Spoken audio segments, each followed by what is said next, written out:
5 ways to know if something is your purpose.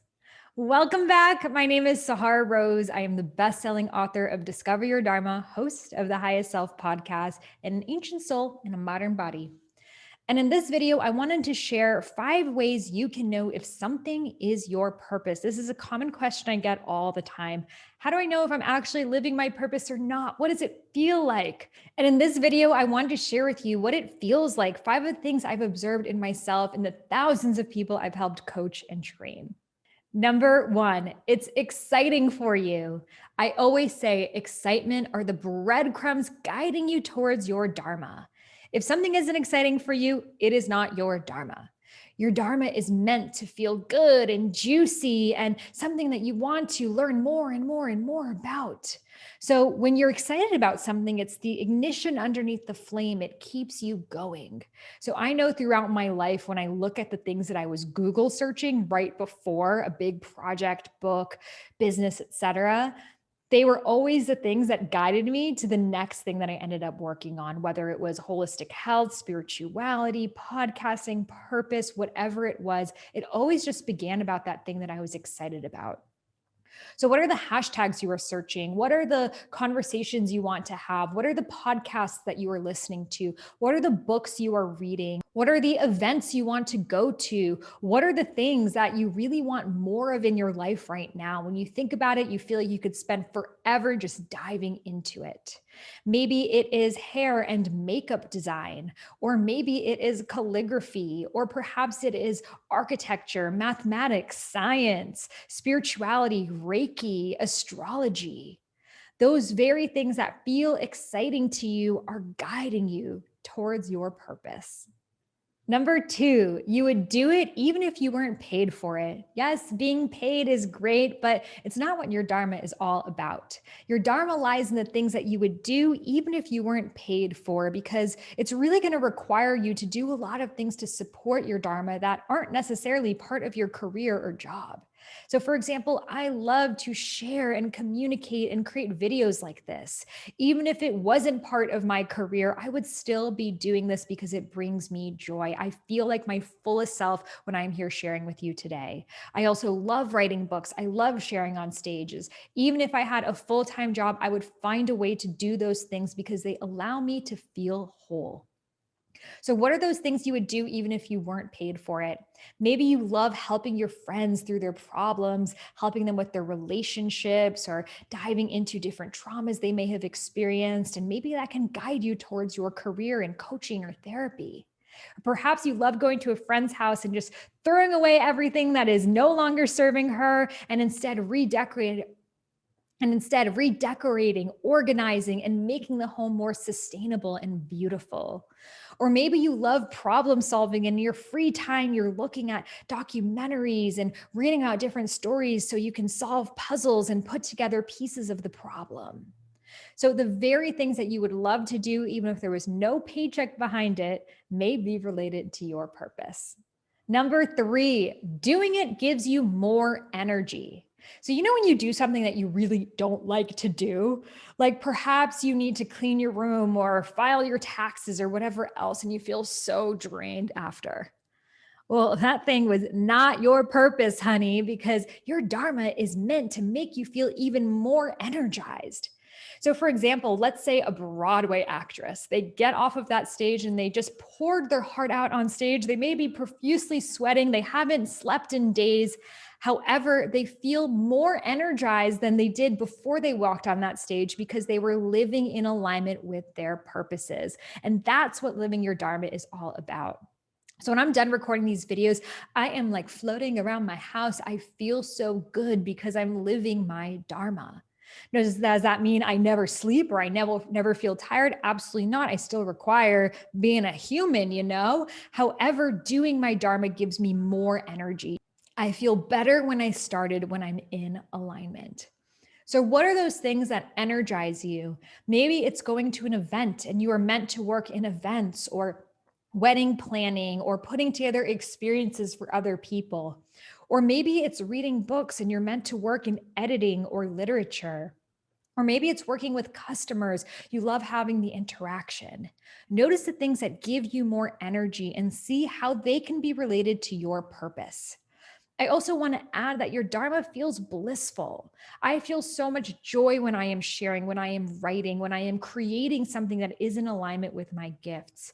So look at what makes you feel bliss. Maybe it's when you're singing or dancing, or when you're designing architecture or gardening outside. And how can you integrate more of those things into your purpose? For example, I also love to dance. Now, I am not a backup dancer for J-Lo quite yet, though call me. However, I love to dance so much. And at first I thought, well, this is not related to my Dharma. It's something I got to keep aside. No one wants to see this.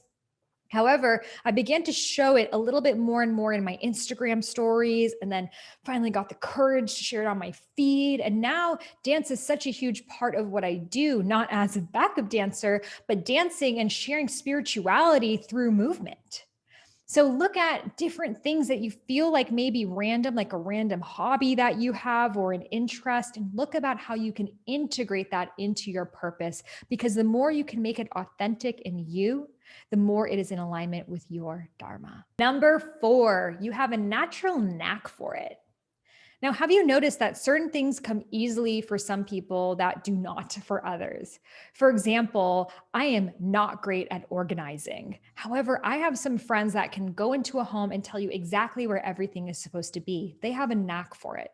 However, my knack comes from being on stage and being able to speak and channel. And even though I have no idea what I'm going to say, I can show up and deliver. This is because I was designed to speak. They were designed to organize. Some people can coach people and it feels so natural to them, whereas other people can come up with business solutions. Some people are incredible project managers, while other people are incredible graphic designers or visual artists. So the very things that we have a knack for are part of our Dharma, because the truth is the universe designed you to be living your Dharma. You are meant to be good at this thing because it is part of how you are meant to heal the world. You are a puzzle piece in the jigsaw puzzle that is the universe. So you are meant to naturally be good and feel good doing your Dharma. So look at the things that you have a knack at. Maybe you've noticed people compliment you on your ability to hold space and helping people feel seen or heard. Or maybe people compliment you on being so witty or funny. Or maybe you make incredible memes and Instagram captions. Or perhaps you have a beautiful way of helping people connect to nature or their bodies. You are designed to do this thing. You are the Sims character the universe created. So notice and take some ownership over the things you have a knack over. No need to be humble over here because you're designed to live your Dharma. And number 5, you positively impact the world through it. Now, I'm going to be real with you. Your Dharma is not about you. Yes, it feels good to you and you're meant to do it, but it really isn't about you. It's about how you're meant to be of service to humanity, how you are meant to up-level the vibration of the planet at this crucial time where your soul chose to incarnate. So you are here to raise consciousness. Truthfully, all of our dharmas is the same. We're all here to raise consciousness, but the way that each of us is going to do it is going to be unique in relation to our dharma. So, for example, someone may be raising consciousness through their song, someone else through their interior design, someone else through their coaching, someone else through their philanthropy, and the list goes on. But really, we are all here to raise consciousness. So when you're looking for your purpose, look at how can I positively impact the world? And it may be on a micro level of how can I impact the people around me, my family, my friends, my community. I know someone who goes outside on the streets and just dances. And everyone who comes across him is filled with joy because he allows us to be silly and playful and spontaneous. Or perhaps maybe you were meant to impact the world on a global level, such as Malala or the Dalai Lama, or maybe it's regional or to a specific demographic. So trust that you are here to raise the vibration of the planet in your own unique way, and there is no dharma too big or too small. And sometimes the smallest dharmas can become the greatest because they're coming from a pure intention. They're not coming from the desire to reach the most number of people, but they're coming from the intention of being of service, which is really what this whole thing is about.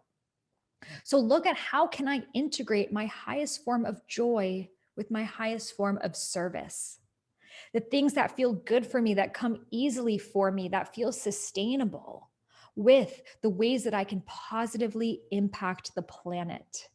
And how can I marry the two? And in that integration is your Dharma, your soul's purpose. I hope this helped you find more clarity on your soul's purpose. We need more information about this out there, and this is why I am on this soul mission. So if you found value in this, please like and subscribe for more. I'm super excited to read your comments below. I'd love to know your findings, what you feel like your purpose is. And if you want to dive deeper with me, having me as your Dharma coach for 21 days, I invite you to come join me in my 21-day Dharma discovery journey, where I will take you from confusion to clarity on your soul's purpose in just 21 days. Yes, you heard that right. Imagine next month you can know your purpose. That is possible. And that's what happens when you take aligned action and you ask yourself the right questions that your soul has been waiting to be asked. So just click the link below to learn more about the 21-day Dharma discovery journey. And I am so grateful for you being here. Namaste.